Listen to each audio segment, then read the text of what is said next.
and it was called The Widowmaker. And I was like, not for me. Everyone says the weirdest things now on social media. Everyone says, live your best life, which I'm like, okay. What do you know? What do you know? Why?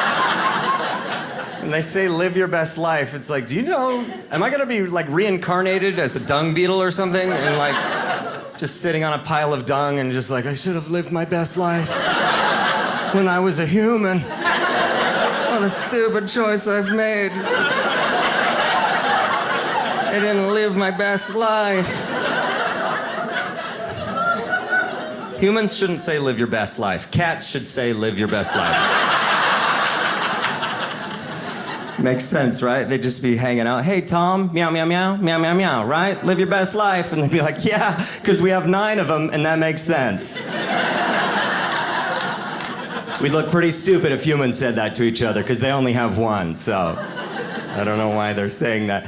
Whenever someone says it, I imagine this fake scenario that's not real, but I imagine that I was separated from my twin brother at birth. And we wander through our same lives, him with the same DNA that I have, only way, way better. He's successful. He's like taller somehow. He never had zits, even as an adult. Thank you for that, by the way, Zits. Thanks for never leaving me and always being a part of my life. Someday I'd meet this other guy and I'd be like, I'm Steve, I tell jokes. And he'd be like, I'm Steven, I'm a doctor. And I'm like, oh, aren't you living our best life? That's so great, I'm so proud of you. He'd be married, right? He'd be married and have kids and they'd be all beautiful and amazing. And not that, I don't mind being single. Being single is fine with me. I just am reminded of it at weird moments. I went skiing. And at the top of the ski hill, there was this double black diamond ski run, and it was called The Widowmaker. And I was like, not for me. No. I don't make any widows, no. I feel like there needs to be a ski run for single people right next to that one. Just be like, the nobody misser. Just... the who's gonna feed his goldfish, or... my favorite would be, it will literally be 3 days before anybody even notices he's gone. That one sounds sad, right? That's sad. It is a legit concern for single people, though. You're like, if I die, no one's gonna know. The only people calling me are robots, and I don't even answer those. It's like, why would I answer that? By the way, this is the part of the show my mom can't pay attention to. Mom, I tell everybody whenever I'm going anywhere. I'm very safe. It wouldn't be 3 days. I'm very safe. That doesn't feel better at all. That felt worse. For some reason, it's like, you're gonna go. But my parents have always been a little bit very concerned for me because, like, when I was a kid, I had low self-esteem as a little kid. I don't know why, but I was very self-conscious, and so they gave me these tapes to listen to at night. They were bad quality subliminal message tapes. Like, you could hear the subliminal messages. It's like, I hear that. It's not going into my subconscious. It's bad subliminal messages. It was ocean sounds, and I would listen to it at night, and it would be like, you're a good kid.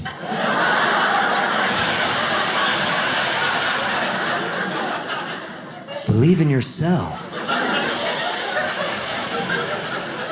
You can be confident.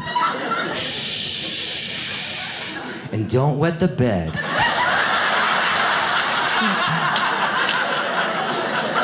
And I was like, I didn't have a problem until all these ocean sounds at night.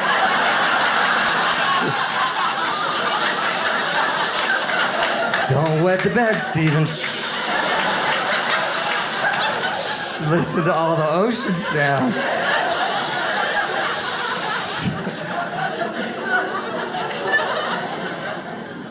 I've done better with self-confidence. I mean, well, my parents, they ended up building my self-confidence in a different way. They didn't anticipate. They warned me about kidnapping. I heard about kidnapping, and it just filtered through this little self-conscious kid's brain, and I just heard, somebody wants me?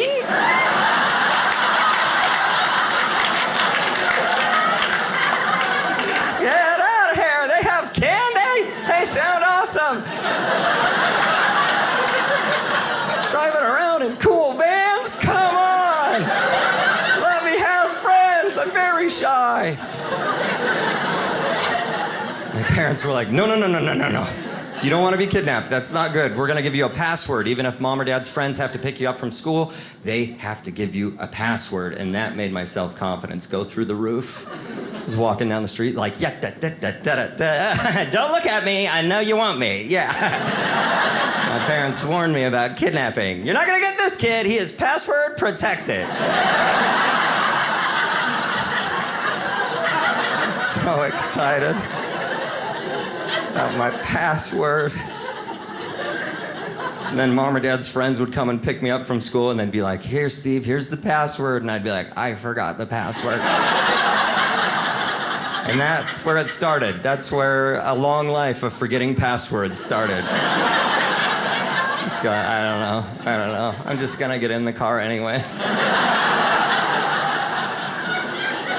Do you got any candy? My mom said that you'd have candy.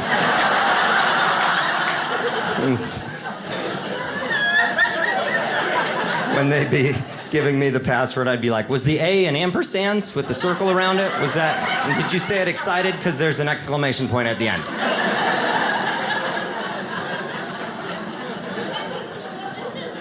Now my self-consciousness is in very weird areas. Like I'm self-conscious about my windshield wiper speed. I do this joke just to see if anybody else has this issue. Does anybody else here have this issue? Some of you. It's a very bizarre issue, but here's the thing. Windshield wipers, they have like 5 speeds. None of them are useful. Low is so low, it's ridiculous. You turn it on and it's like, hup, hup, hup, hup. And then enough time goes by that you can watch one of the Lord of the Ring trilogy. And you're like, he's got to get rid of that ring. Frodo, get rid of the ring. And then it's like, whoop, whoop, whoop, whoop. And you're like, oh, I forgot those were on. And that's weird that I watch movies in my car. I don't know how I do that. But then 3, 4, and 5 also not useful. They're faster, but not fast enough. And I find myself going, I need to put it on level 5. And level 5 is like, it's so fast. Your windshield wipers look like they're just gonna go flying off. And it's embarrassing to have it that high. I know when I'm on level 5, I know the other drivers are like, look at this guy on level 5. Thinks he needs a level 5. I'm looking at other windshields like, is this a level 3 or 4? Are we on 3? What are we on, 3 or 4? I can't see, I need level 5. Ah! Call my family!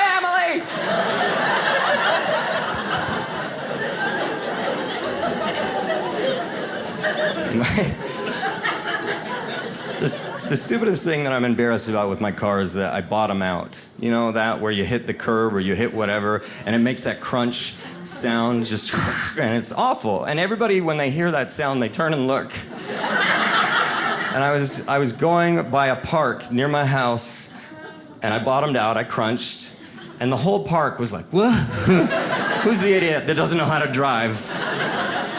And all my windows are down, and I didn't realize that, and I yelled, don't look at me!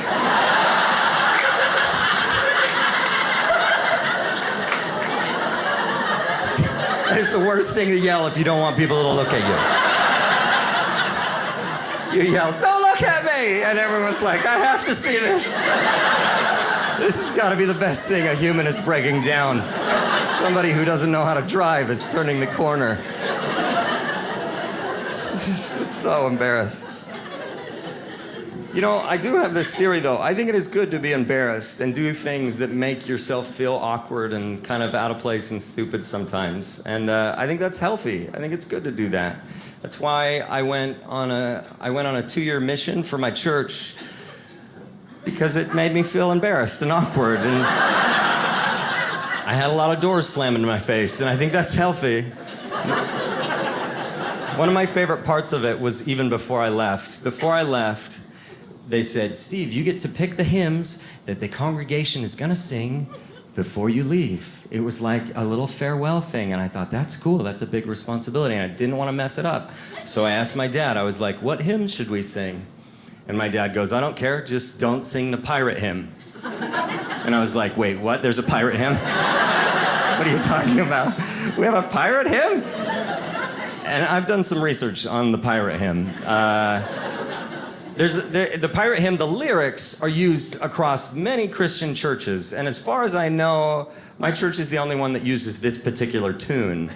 The tune is also used by a 1950s Disney movie that was about pirates and the ocean. And so I go, Dad, please explain to me, what is the pirate hymn? And he goes, well, it goes, ya-da-da-da-da-da. And I was like, okay, that does sound kind of piratey, but keep going. And he goes, ya-da-da-da-da-da. And that felt so piratey. I was like, whoa. I started to swashbuckle a little bit. I don't know why my pirates are Irish, but they are. It just feels like, I don't know why that's how that goes, but I don't know how to do a pirate accent. It's all Irish. Sorry if you're in Ireland and you're watching this. Ah, you pirates, sir! You over there all red-headed. No,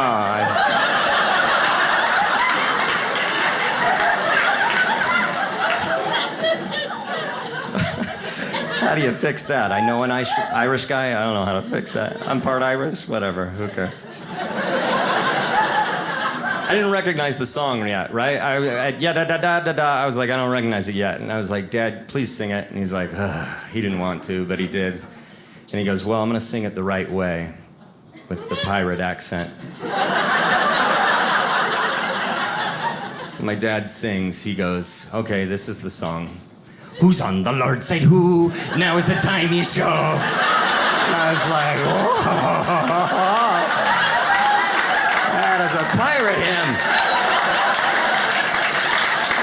We ask it fearlessly. What is that? Like they're like running the Jolly Roger up, like, ah! Are you on the Lord's side? Huh? Fly the flag then. We ask it fearlessly. Who's on the Lord's side?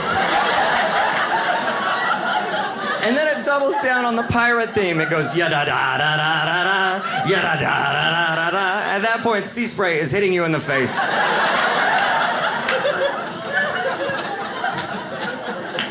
Ya-da-da-da-da-da. My favorite part. Who's on the Lord's side? Who?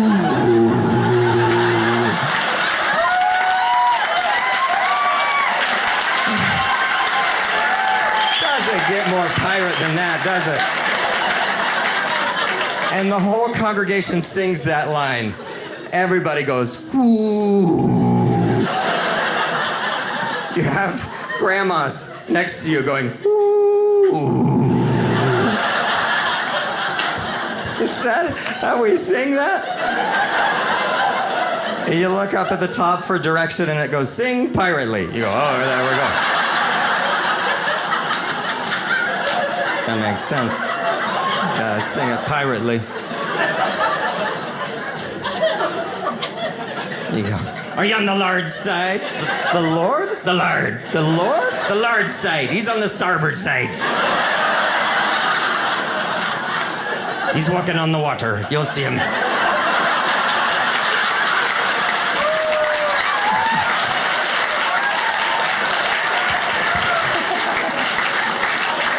Jesus, take the sails. Like, just...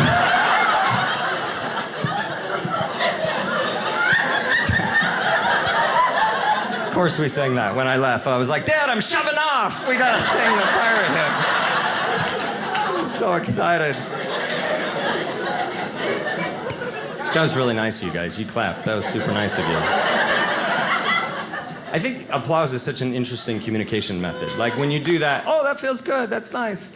But if like it's a lot of people and they're clapping at a certain speed, that's important. I've noticed that if you have one person just clapping, that's awful. That says, I hope that you die. That's what that says. Or I like to imagine it positive. Like I'm glasses half full, so I'm like, maybe it's someone going, it's so dang funny. That's what I want to imagine. It's probably the other one, but I like to imagine the other one. But if you have a large group of people clapping at that speed, right? You have a large, that's white people at a concert keeping the beat. That's what that is. They're just going, and the heart of rock and roll is still beating. That's what I say, I believe. I went to a Huey Lewis in the News concert, and I got to see him sing The Heart of Rock and Roll, and right before he sang it, he goes, I did not know when I wrote this song 30 years ago that I would be required to sing it every day for the rest of my life. Hit it! And he sang The Heart of Rock and Roll, and I got to sit close enough to see Huey Lewis's dead eyes sing that song.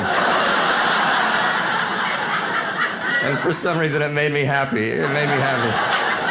I could feel him being like, don't look at me, but I was like, this is awesome. There's a lot of different things you can do with claps. Like, if you see someone in the corner clapping, that's actually just someone trying to figure out syllables. Because you can't figure out syllables without clapping. I don't know why that is. If somebody's like, how many syllables are in spaghetti? You're like, I don't know, like 11. And then you go, spaghetti. Oh, see, I thought there'd be more. That's crazy. There's so many T's and I's. That's very confusing. But syllables are tough. I have a friend, she's a doctor. She still doesn't know syllables. Her name is Tina. She doesn't know how many syllables are in her name. We're like, your name is 2 syllables, Tina. Tina. And she's like, it's not Tatina, it's Tina. Just Tina, that's... And we're like, okay, that's not working for you, Tina. So let's try this. Put your hand under your chin. Every time your chin touches your hand, that's a syllable. So Tina, that's 2. Tina. And she went, Tina! Just doubled down. I was like, I guess you have no syllables in your name. I don't know how you did that. She works with lasers. Lasers, I don't understand lasers. Here's what I understand lasers can do. Laser hair removal, laser hair restoration. How are you doing that, lasers?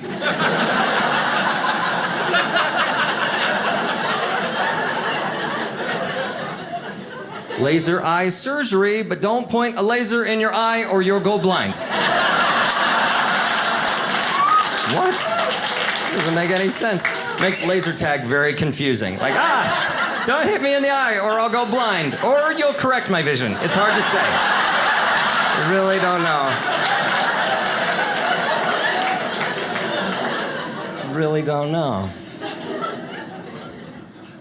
I don't know. I feel like I'm reaching out and doing sort of more alternative medicine in my own life because the health insurance for this job is so good.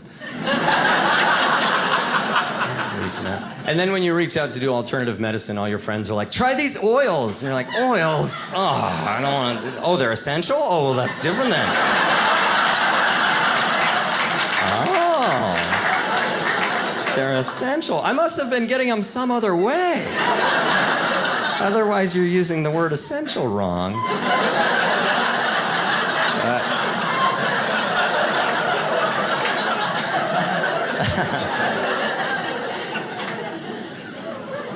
I had something that, like homeopathic medicine wasn't gonna fix. Happened to me recently. My appendix was exploding. I mean, I tried. I was like, lavender, lavender, lavender. Like, you know, I was like...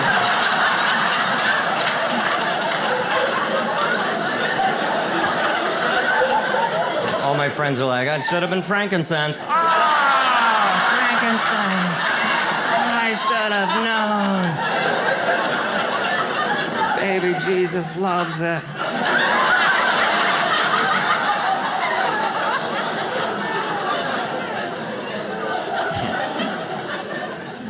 By the way, your appendix explodes. That's weird. Like, why do we have exploding organs? We don't even know why it blows up. It just picks a day. Just loses it. The appendix is just like, nobody knows what I'm for. Woo!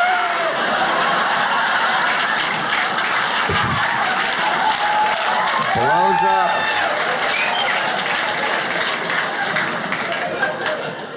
And you don't know that it's your appendix that's exploding. You don't have a check appendix light on your body. You just have to figure it out. Go to WebMD, become a sleuth. You look it up, and I was like, oh, okay, what's going on? Oh my gosh, my ovaries. My ovaries. I did not know I had those. I've got a lot to work out. This is it's a really bad day. I didn't think it was my ovaries. I thought it was what I ate. That's typically what people do. They blame it on what they ate, and I had eaten a burrito. And I already have a plan for if I eat a bad burrito. I do a maneuver. I call it the Panchavia push-out.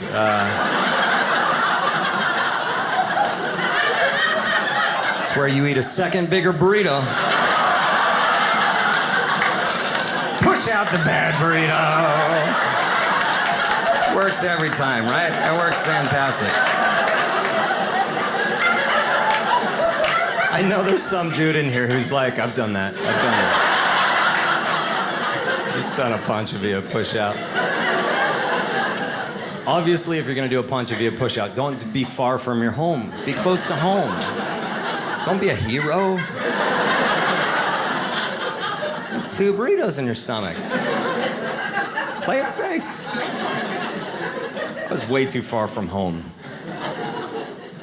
It was a 6-hour flight from home. That's how far from home I was. I was in, well, I guess 5 hours. I was in New York City.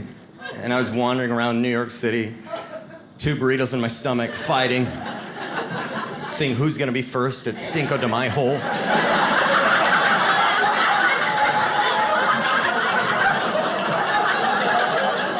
That's gonna get a filter, I'm sure of it. It's worth it.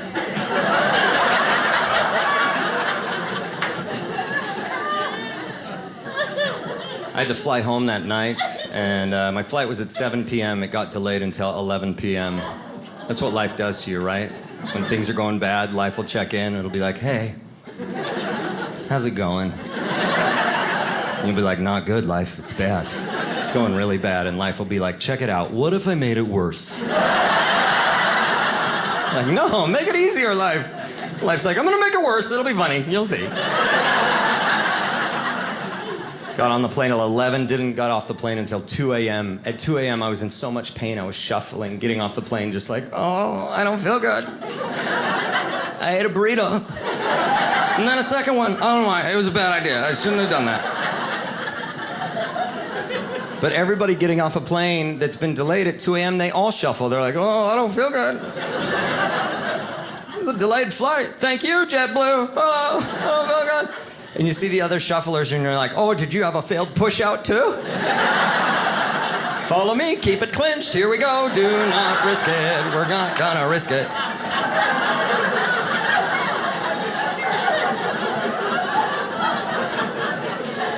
I got home, I tried to sleep, I couldn't sleep, I was in too much pain. That was crazy. I can't believe I couldn't sleep because I was in too much pain. I Googled something. I'm embarrassed that I Googled this, but I'm gonna say it. I Googled how to fart. That is what I Googled.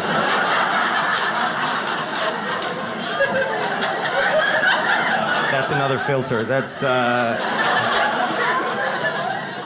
so many yoga poses came up, you guys. It was just like, just so many yoga poses. If you've ever been to a yoga class, you'll know that it happens, and the instructor always says the same thing. They go, and if you have gas, just let it be natural. And you're like, can I let it be hilarious? My body just turned into a bass kazoo. I think it's funny. So it put me on my floor at 3 a.m. just going, get out, downward dog, let's go, get out. I got bad insurance, you gotta get out, please. Please get out. And then I Googled, where is your appendix? And I went, I should have checked that one first. So I went to the hospital. I gotta say, I did the right thing. If you're going to the hospital, I went out to the interstate, you know, started checking billboards. To see who has the shortest ER wait time. What on earth is that? Why is that an ad campaign? Sure, that doesn't mean you have a good ER. It makes me imagine that there's like this charge nurse somewhere that's like, how's room number 1? And they're like, we lost him. And they're like, great! Our billboard's gonna be so low! Saving all this time. So we wandered around for 15 minutes and saved 7 minutes and got right in. They did a scan of my body, and they were like, it looks like you ate a little burrito, and then a bigger burrito. Why'd you do that? That was a dumb idea. You're not very smart. It's called a punch of your push out. I thought it was a good idea.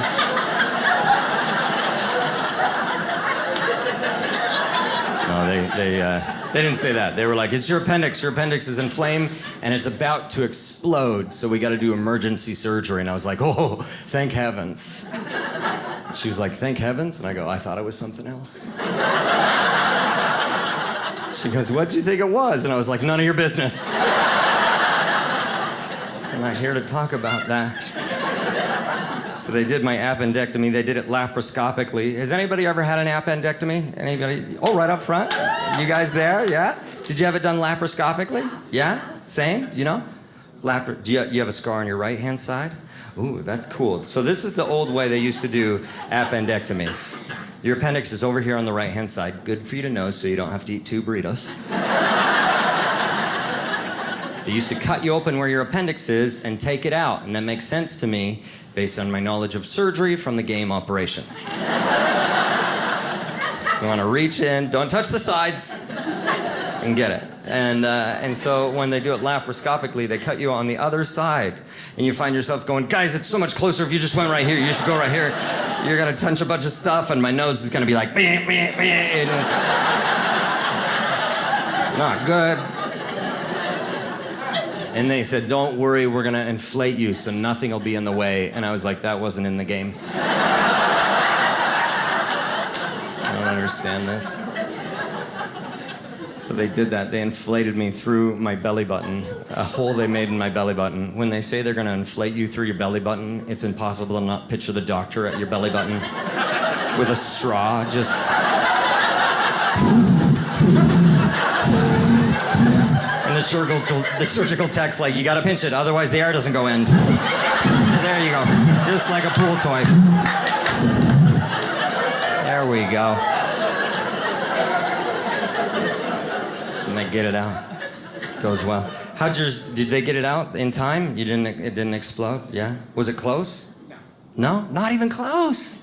Ooh, that's interesting. Was yours close? No, but mine exploded. Yours exploded. Oh, I'm glad you're still here. What do they do when it explodes? They just go, sorry. Another hole and they drained you. Gross, like a can of tuna.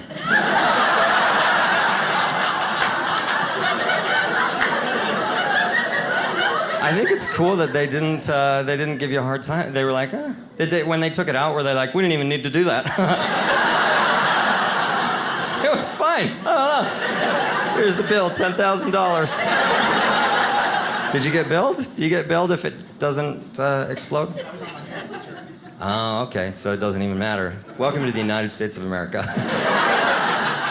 Doesn't even matter. That's great.